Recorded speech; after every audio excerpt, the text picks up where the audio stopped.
Olá, que a graça do Senhor Jesus Cristo esteja conosco, principalmente agora que vamos estudar sobre a doutrina de Deus. No último estudo, estudamos sobre a doutrina da Palavra de Deus, a doutrina da Bíblia, que é chamada também de bibliologia.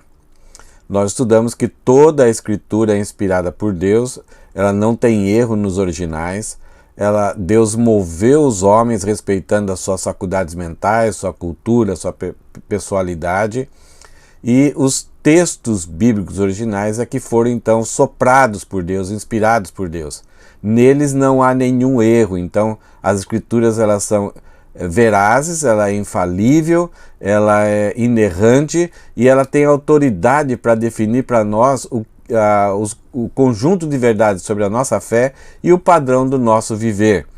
As Escrituras não foram ditadas, apesar de que em alguns lugares nós temos momentos em que Deus ditou exatamente aquilo que Ele quisesse que fosse escrito, mas as Escrituras, Deus moveu os homens e, num certo sentido, o significado da palavra inspirada é soprou, Deus soprou o texto. Os homens eram pessoas normais, eles não entraram em transe, eles não é o que eles tinham conhecimento mais elevado de Deus, não.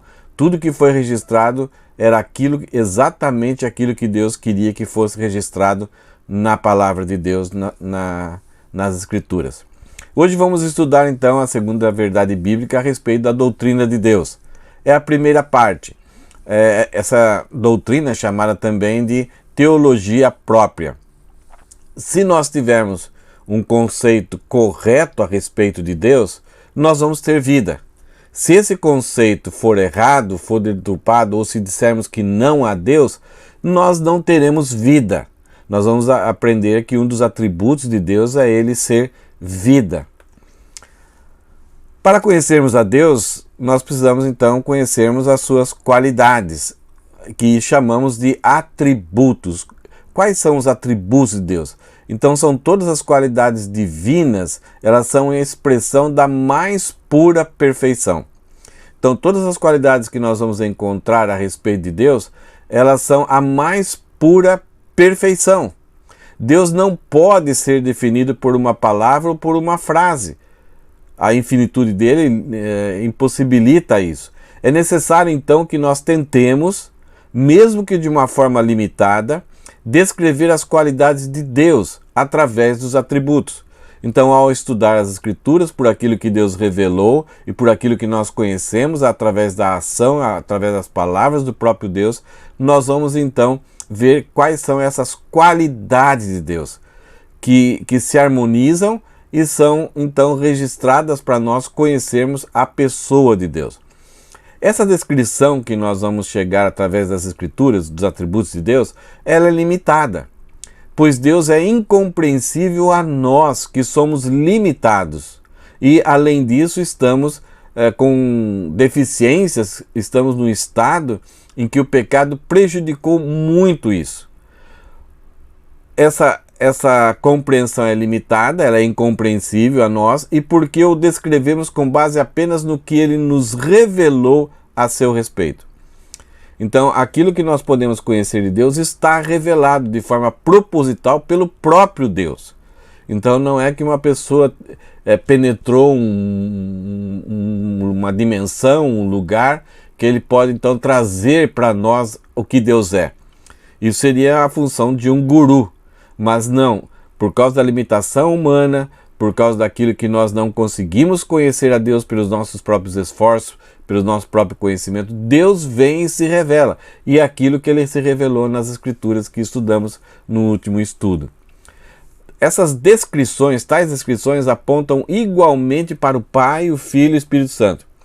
Então tudo aquilo que nós vamos descobrir a respeito de Deus, essas descrições, esses atributos, apontam de forma igual a respeito do ser e a respeito daquilo que ele é moralmente, apontam igualmente tanto para o Pai como o Filho e para o Espírito Santo. Apesar da Bíblia não ter essa palavra trindade, ao examinarmos as Escrituras e percebermos, chegarmos à conclusão que esses atributos pertencem tanto ao Pai como também ao Filho, como também ao Espírito, então se deduz então que o nosso Deus é um só ser que subsiste em 3 pessoas, então trazendo para nós a doutrina da Trindade.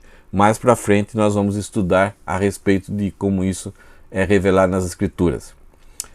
Quais são as categorias dos atributos que nós encontramos que revelam a pessoa de Deus? Primeiro é os atributos naturais e, em segundo lugar, os atributos morais. Os naturais envolvem a essência de Deus, o seu ser. Por exemplo, eternidade, imutabilidade, é algo que só encontramos na pessoa de Deus, é aquilo que Ele é como ser. Os atributos morais envolvem a vontade, a inteligência de Deus, a personalidade de Deus, como justiça, santidade, amor, benevolência. Então, os atributos naturais se referem à pessoa, o ser de Deus. Os morais se referem à sua vontade, à sua pessoalidade. Dentro dos atributos morais e naturais, nós vamos encontrar também atributos que são incomunicáveis e atributos comunicáveis. O que quer dizer isso? Nós vamos encontrar atributos que só pertencem à pessoa de Deus. Ninguém mais tem. Toda a dimensão desse atributo só existe na pessoa de Deus. São aqueles exclusivos de Deus. Por exemplo, eternidade e onipotência. Quando falamos eternidade, nós também podemos dizer que o homem é eterno. Porém, ao afirmar isso, nós estamos querendo dizer que o homem teve início, mas não tem fim. No caso de Deus, a eternidade de Deus é que Ele nunca deixou de existir. Ele não passou a existir, Ele não foi criado, Ele não foi gerado. Então nós podemos até dizer que Deus é sempre eterno, enquanto o homem é eterno, porque teve o início e não tem fim. Não existe outro ser que é sempre eterno. Somente Deus, que subsiste em 3 pessoas, é sempre eterno. Então esse atributo ele não compartilha com ninguém. A onipotência de Deus, a onipresença de Deus, ele não compartilha com ninguém. É incomunicável, não se comunica para nenhum ser. Já os atributos comunicáveis, os compartilháveis, eles foram impressos na humanidade no ato da criação. Pois Deus, como sendo nosso Criador, nós somos gerados à sua imagem e semelhança, mas a partir desse momento nós passamos a ser um ser vivo.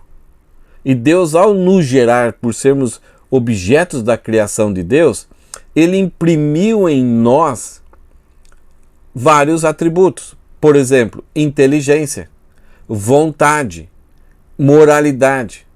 No ato da criação, nós tivemos também fomos criados em santidade, mas a santidade plena e imutável só acontece na pessoa de Deus.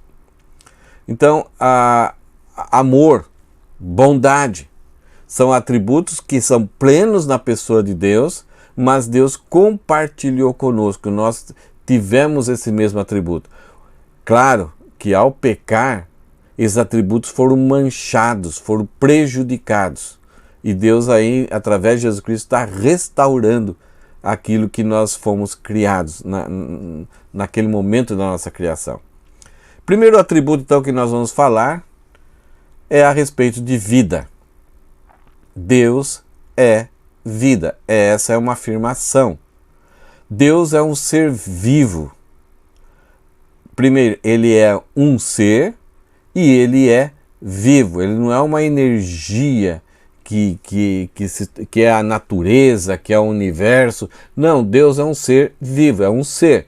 Ele pensa, Ele sente e Ele age. Nós somos criados à sua imagem. Então, quando olhamos para o homem, nós podemos também ter um pouquinho de noção daquilo que Deus é.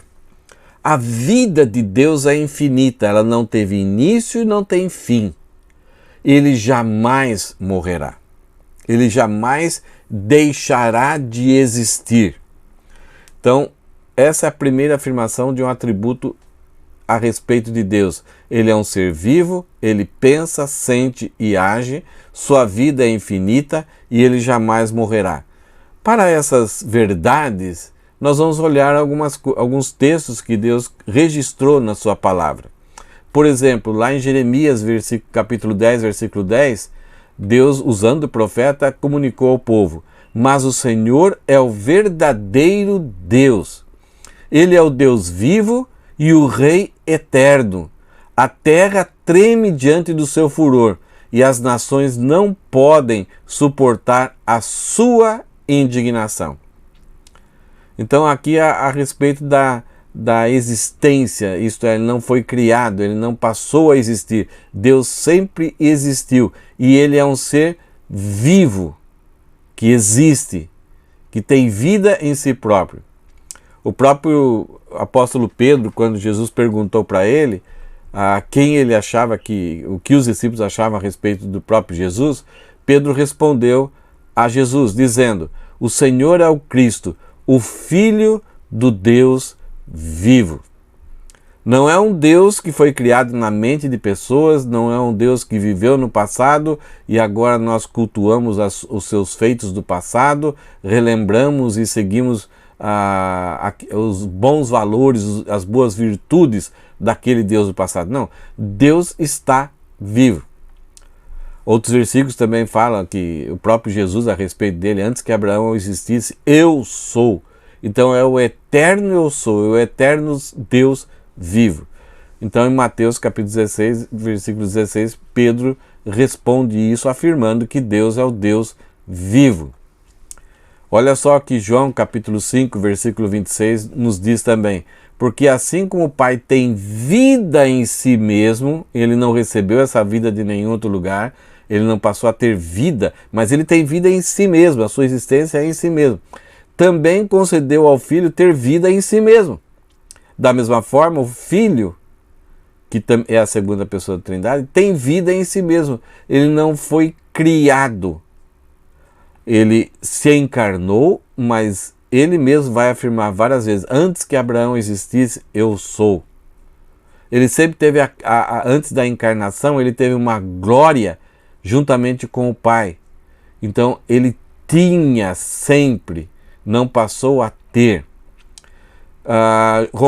Paulo em Romanos capítulo 8, versículo 11 fala o seguinte: se em vocês habita o Espírito daquele que ressuscitou Jesus dentre os mortos, esse mesmo que ressuscitou Jesus dentre os mortos vivificará também o corpo mortal de vocês, por meio do seu Espírito, que habita em vocês.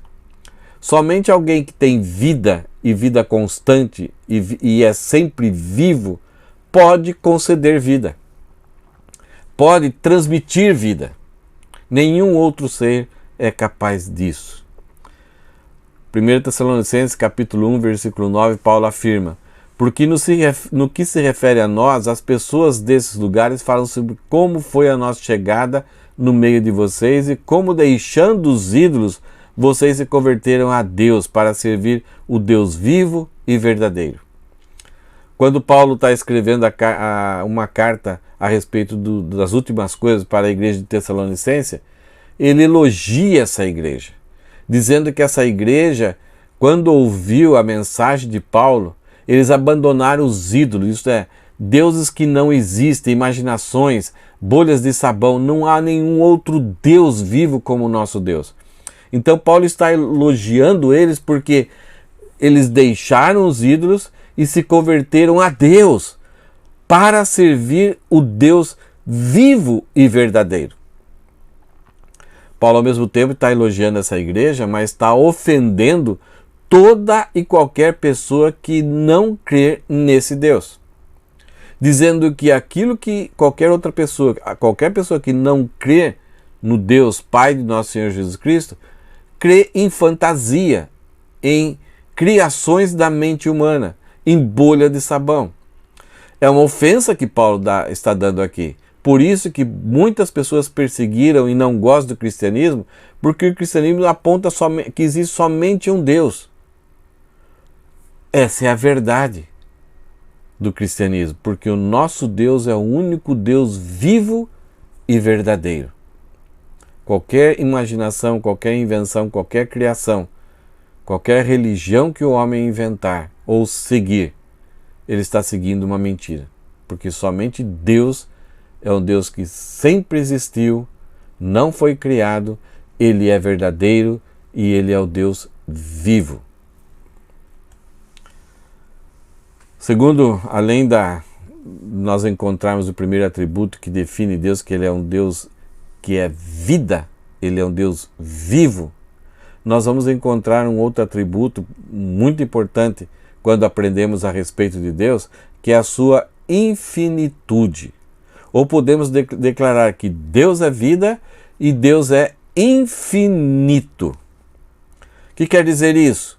Que Deus não tem limites ou limitações. Tanto a questão da sua habitação, da sua presença, mas nada limite e impede ele, a não ser que ele mesmo estabeleça limites para ele. No caso, Deus estabeleceu o limite para não pecar. Vai contra aquilo que ele é santo. Então ele nunca pecaria. É um limite que Deus tem. Mas para qualquer outra coisa, Deus não tem limite ou nada é impossível dele realizar. Ele não é limitado nem pelo tempo e nem pelo espaço. Ele é transcendente. O mundo criado é limitado. Ele é finito. O universo, por maior que seja, por mais quase que impossível do homem compreender e definir qual é o tamanho do universo, Deus não está contido, limitado a esse tamanho. Então o que nós chamamos que Deus é transcendente, ele transcende, ele vai além do mundo criado. Pois foi o próprio Deus que o criou. Deus criou o universo à parte dele. E ele está nesse universo, ele se manifesta nesse universo, mas o universo não contém ele, porque senão ele seria menor do que o universo. Então com isso nós queremos dizer que Deus está além, muito longe, além, transcende, é muito maior, ele é infinito sobre todas as coisas. Ao mesmo tempo, apesar de Deus ser transcendente, ele está longe e vai além do universo, ele também é imanente. Essa é a diferença da transcendência. Deus se manifesta, ele se faz presente aqui. E ele está no universo sem ser o universo. Ele está em todos os lugares sem ser os lugares. Então transcendência é diferente de onipresença e onisciência. A imanência de Deus significa que Deus está em todos os lugares, mas isso daí pode confundir com um conceito chamado panteísta, isto é, que a árvore, que a grama, que a formiga é Deus. Não, Deus está em todos os lugares, esses lugares revelam a glória de Deus, mas esses lugares não são Deus.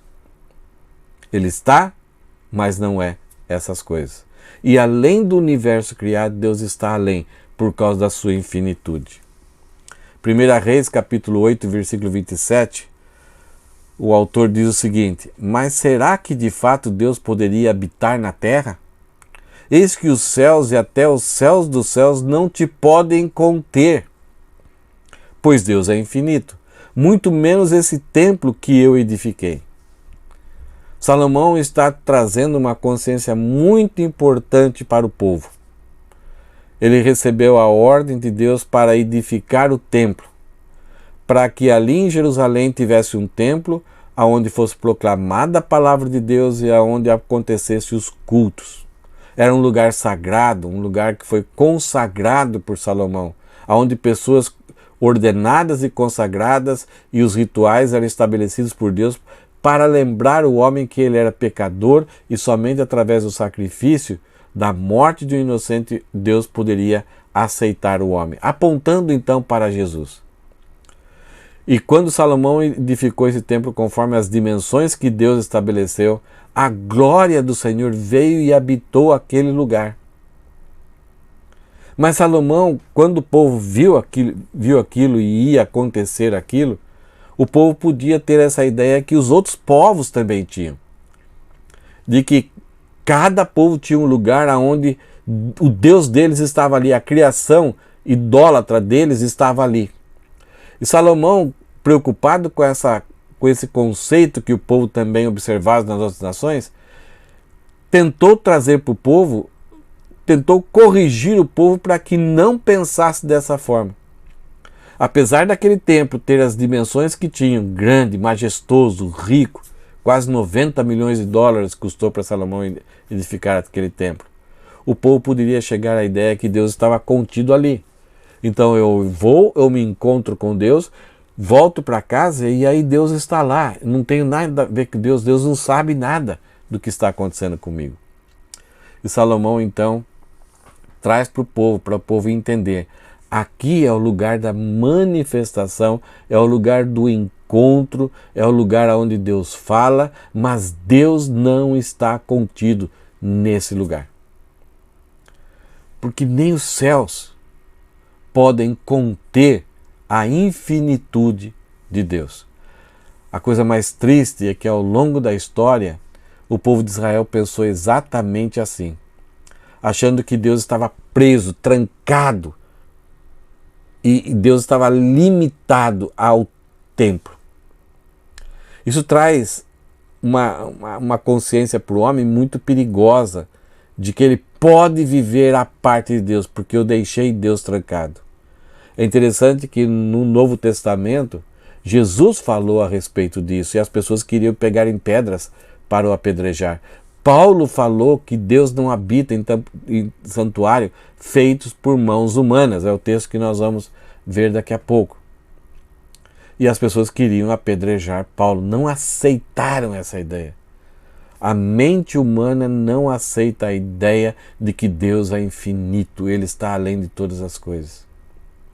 E nós, como igreja, nós entendemos que o lugar que nós temos, que pode ser um porão, que pode ser um salãozinho, que pode ser um prédio muito bem equipado, nós sabemos que ali é o lugar de encontro do povo de Deus, que estamos diante de Deus, cultuando a Deus. Mas Deus não está preso ali. Ele está em todos os lugares ao mesmo tempo, está além desse universo. O problema é que a nossa mente age dessa forma. Age que nos tornamos tão sagrado aquele ambiente que até falamos diferente. Temos uma vida assim de hipocrisia, porque achamos que Deus só habita ali. Então, mudamos o nosso comportamento ali e quando saímos, nós voltamos a extrapolar, a sair de dentro de nós todas as nossas vontades e desejos, como se Deus estivesse trancado. Domingo que vem ou sábado que vem, eu volto lá e me encontro novamente com Ele. Nós achamos que aquele lugar é o lugar onde Deus mora. Até usamos muitas vezes a ideia que estamos na casa de Deus.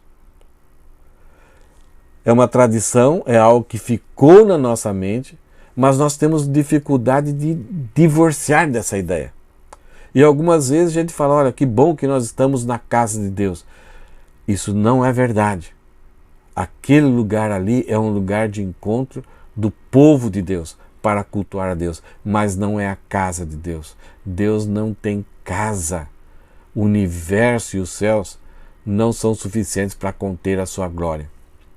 Agora, nós podemos dizer que nós, como igreja, como pessoas, como grupo de pessoas salvas, somos a casa de Deus, somos o povo de Deus, somos a habitação da presença de Deus através do Espírito Santo. Mas o lugar nunca poderemos dizer que é a casa de Deus. Em Atos capítulo 17, versículo 24 a 28, Paulo escreve o seguinte: o Deus que fez o mundo e tudo que nele existe, sendo Ele Senhor do céu e da terra, não habita em santuários feitos por mãos humanas. Por isso, a habitação de Deus é no corpo de Cristo, nas pessoas. Quando nos convertemos, nós somos selados pelo Espírito Santo, recebemos o batismo do Espírito Santo, nós somos selados, e o Espírito Santo veio habitar em nós, e o Espírito Santo veio nos formar como um corpo, como pedras vivas, e ele então passa a ser o nosso habitante. Nós passamos a ser a casa do Senhor. Então, quando nos reunimos como família para adorar a Deus num local, qualquer desse local. E quando saímos, nós levamos a presença de Deus juntamente conosco. Se não existe ninguém dentro de uma capela, dentro daquele salão, Deus vai estar lá porque Ele está em todos os lugares. Mas não vai estar lá como povo de Deus, porque o povo de Deus é que estará espalhado. Deus não habita em santuários feitos por mãos humanas.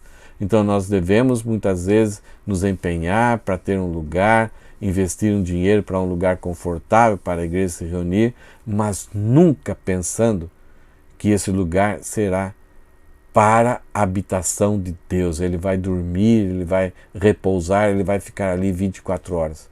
O lugar é simplesmente para a casa de Deus verdadeira se reunir e se encontrar com Deus, com os recursos necessários para ensino, para louvor, para comunhão. Então, ali é uma pedra normal. São paredes normais. Mas o sagrado está no povo de Deus, naquelas pessoas que foram alcançadas e remidas e redimidas pelo sangue de Jesus. Ali é que Deus habita. É nessas pessoas, nesse grupo, nesse conjunto de pessoas é que está a habitação de Deus. Nós vimos já sobre vida, nós já vimos sobre a infinitude de Deus. Deus é vida, Deus é infinito. E nós vamos ver com outro conceito aqui, que Deus é espírito. E quando falamos que Deus é espírito, estamos falando da sua espiritualidade. E quando falamos da sua espiritualidade, nós vamos chegar à conclusão de que Deus é simples. Então, tratamos da simplicidade de Deus. Um aspecto da simplicidade de Deus é que Deus é espírito. Ele é invisível. Nenhum homem pode ver Deus. Em João capítulo 4, versículo 24, fala que Deus é espírito e importa que os adoradores o adorem em espírito e em verdade. Se Deus é vida, se Ele é espírito e importa que os verdadeiros adoradores o adorem em espírito e verdade, todo homem é pecador, todo homem está morto. Então, para que o homem consiga adorar a Deus, Deus precisa renovar a sua vida, regenerar o homem, dar vida para ele.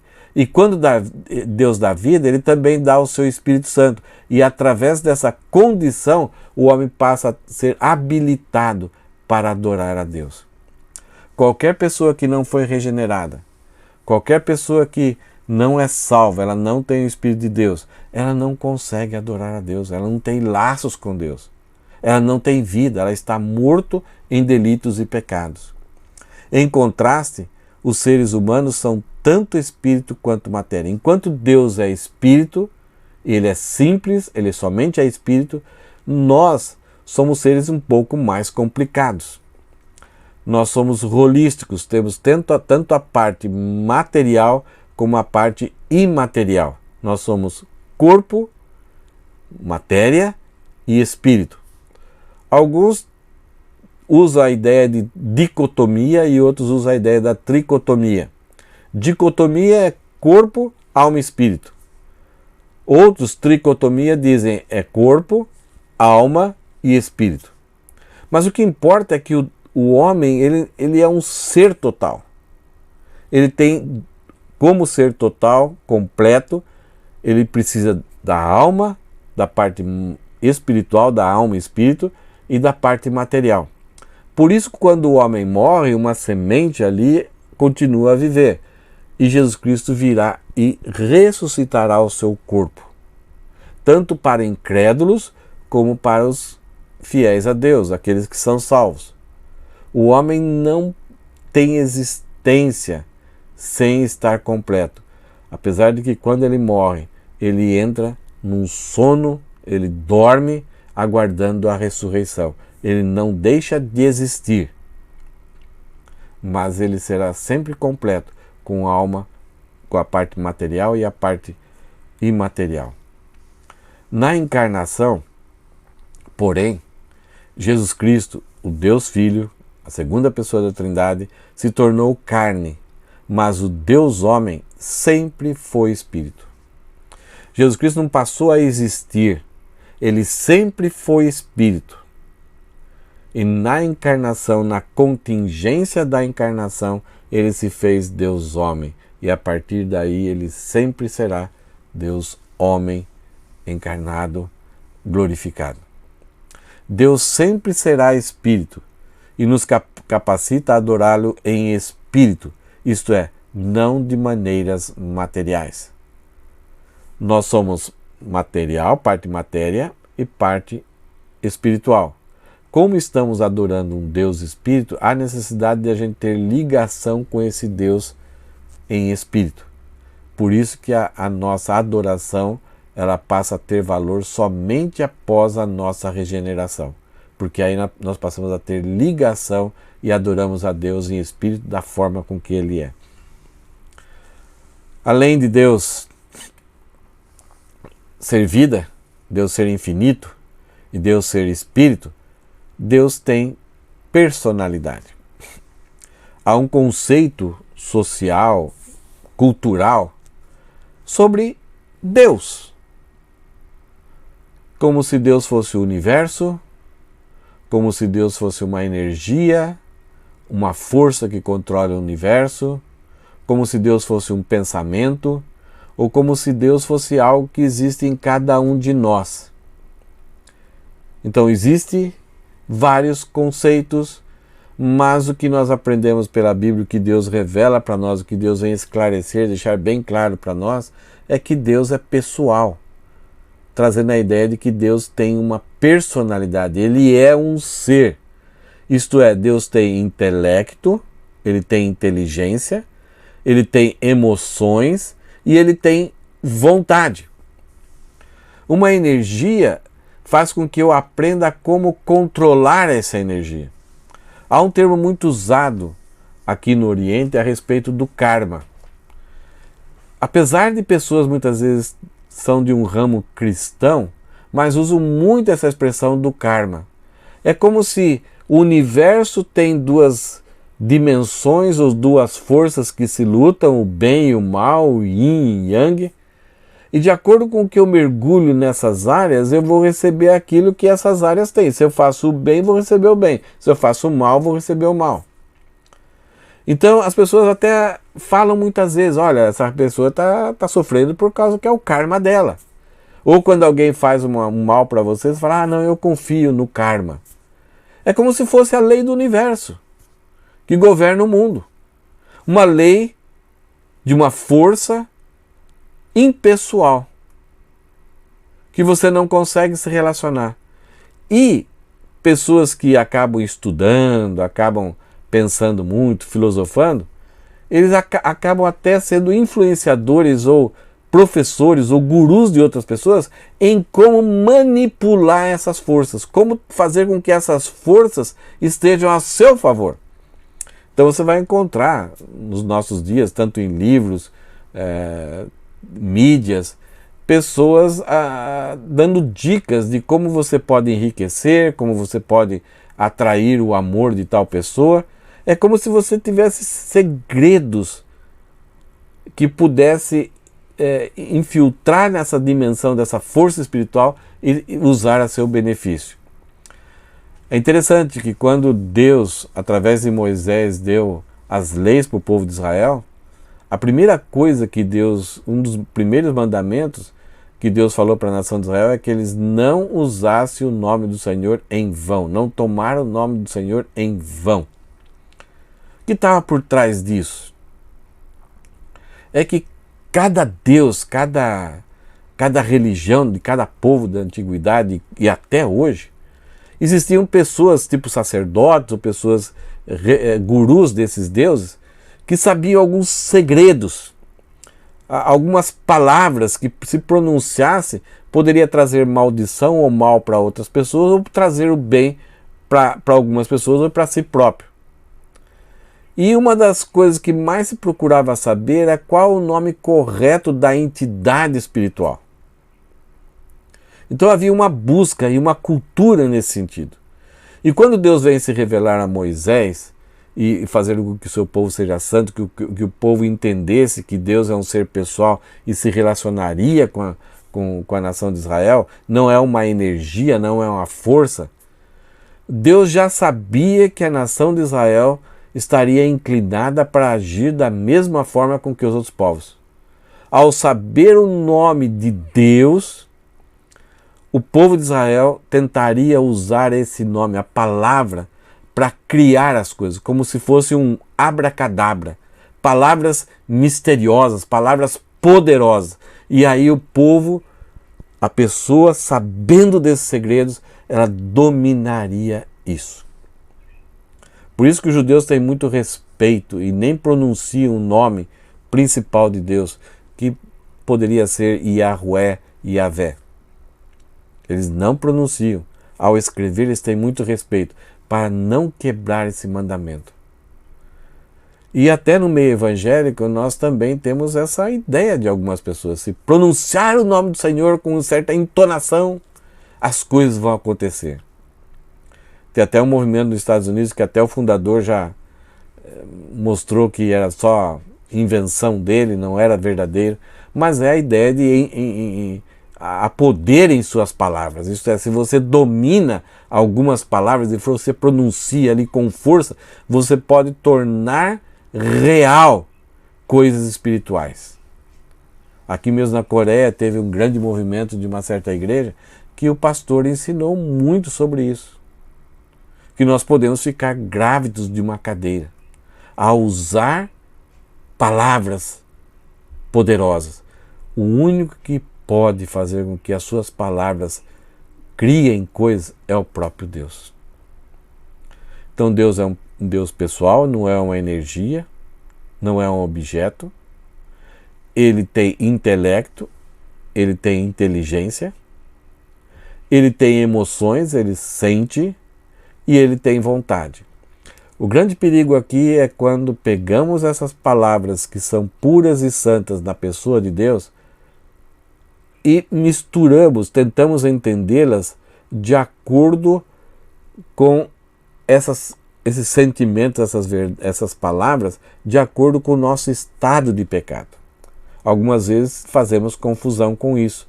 Não aceitamos isso. Como que Deus tem emoção? Emoção não é algo bom. Emoção sempre está contaminada com o pecado. Não. Emoção é algo perfeito na pessoa de Deus. Vontade é algo perfeito na pessoa de Deus. Inteligência é algo perfeito na pessoa de Deus. O pecado complicou tudo isso, bagunçou tudo isso. Mas essas coisas iniciais, na pessoa de Deus, elas são santas, perfeitas, completas. Veja que Gênesis capítulo 6, versículo 6, Moisés escreveu: Então o Senhor ficou triste por haver feito o ser humano na terra, e isto lhe pesou o coração.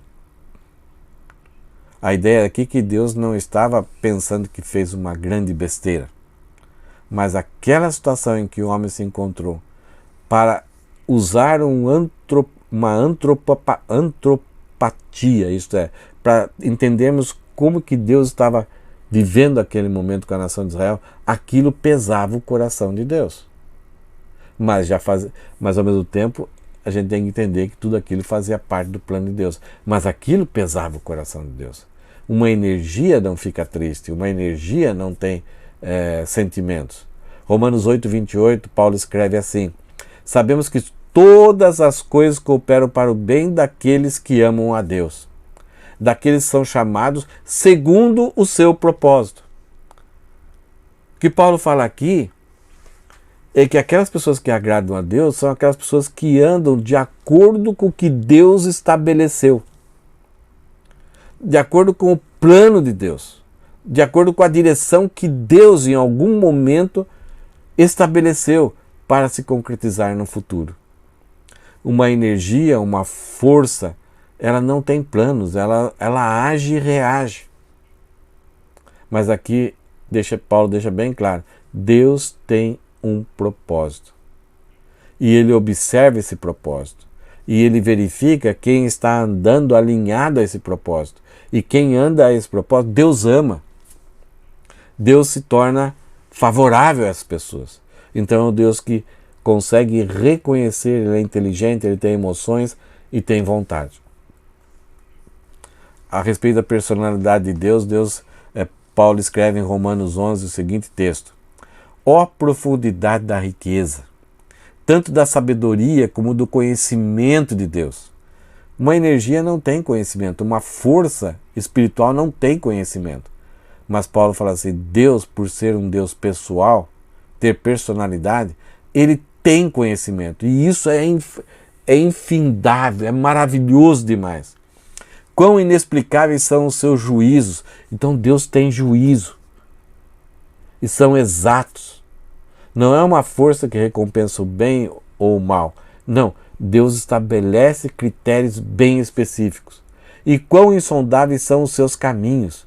Então essa inteligência, esses juízos, estabelece caminhos que até a cabeça humana é impossível de compreender. Um dia eu creio que a gente vai compreender quando estivermos totalmente regenerados, ressuscitados e sem nenhum efeito do pecado, nós vamos compreender um pouco mais essa inteligência, esses caminhos de Deus.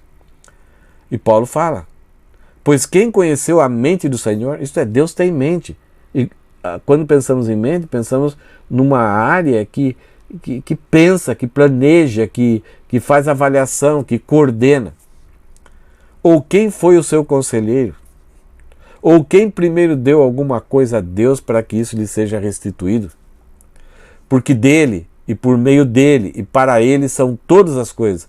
A ele, pois, seja a glória para sempre. Nenhuma força vai receber glória.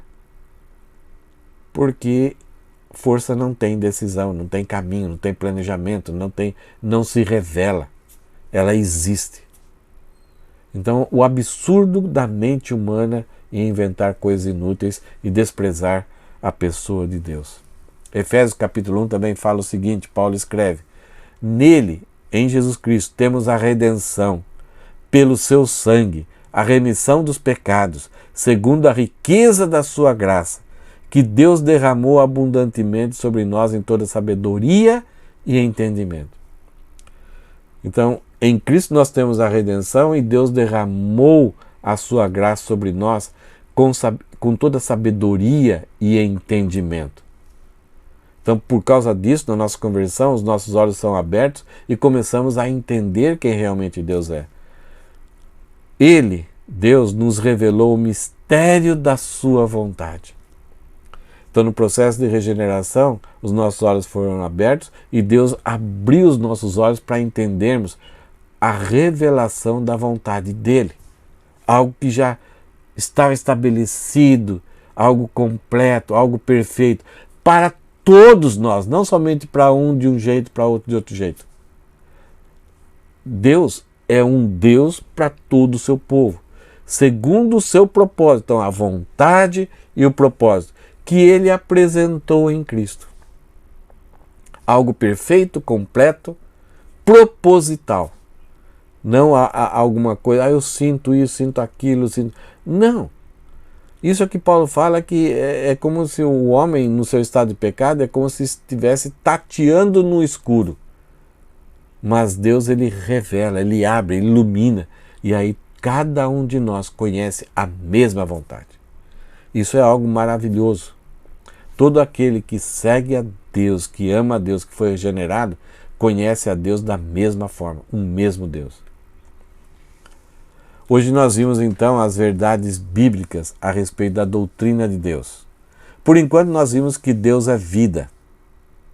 Por enquanto nós vimos que Deus, além de vida, é infinito, ele é espírito, então nós encontramos a espiritualidade e a simplicidade dele, e ele é pessoal. Ele é uma pessoa, ele sente e age. Como é bom conhecer a respeito do nosso Deus, ter essa revelação, ele que veio até nós e se revelou. O homem nunca chegaria a esse conhecimento, se Deus, por causa da sua graça e da sua vontade e do seu amor para conosco, não tivesse vindo ao nosso encontro e usado homens para se revelar e deixar escrito aquilo que ele queria que nós conhecêssemos. Isso é muita graça, isso é muito amor. E você tem acesso a isso. Aquilo que poucas pessoas têm acesso. Pois Deus só se revela aos pequeninos, aqueles que em espírito e em verdade chegam até Ele, para que esse conhecimento faça com que a gente abandone, que a gente limpe tudo aquilo que não é referente a Deus. Que bom que estamos juntos nessa caminhada e aprendendo desse Deus tão maravilhoso, tão fantástico, que nenhum lugar pode conter Ele, e nem os céus que são criados. Ele está além e ao mesmo tempo se revela dentro do meu coração, dentro do seu coração, através da sua palavra. Que Deus te abençoe nessa caminhada de conhecermos as doutrinas de Deus. Vamos orar? Senhor, muito obrigado por essas verdades, por termos encontrado essas verdades, por essas verdades ter nos alcançado, e hoje com toda a segurança nós conhecemos quem verdadeiramente o Senhor é. Não é uma especulação humana, mas é o trabalho do Teu Espírito em inspirar, em mover homens para escrever a Tua revelação, e o trabalho do Teu Espírito para iluminar as nossas mentes, o nosso coração, os nossos olhos, e entendermos essas verdades. Que o mal que existe em nós não possa trazer nenhuma dúvida, e que o Espírito Santo possa fortalecer somente aquilo que é justo, que é puro e verdadeiro a respeito do Senhor. Muito obrigado pela revelação de Jesus Cristo, pois em Jesus nós temos a maior revelação de quem Deus é. Em nome de Jesus é que oramos, agradecidos. Amém. Que Deus te abençoe. Até o próximo estudo, que daremos continuidade então aos atributos de Deus. Até o próximo estudo.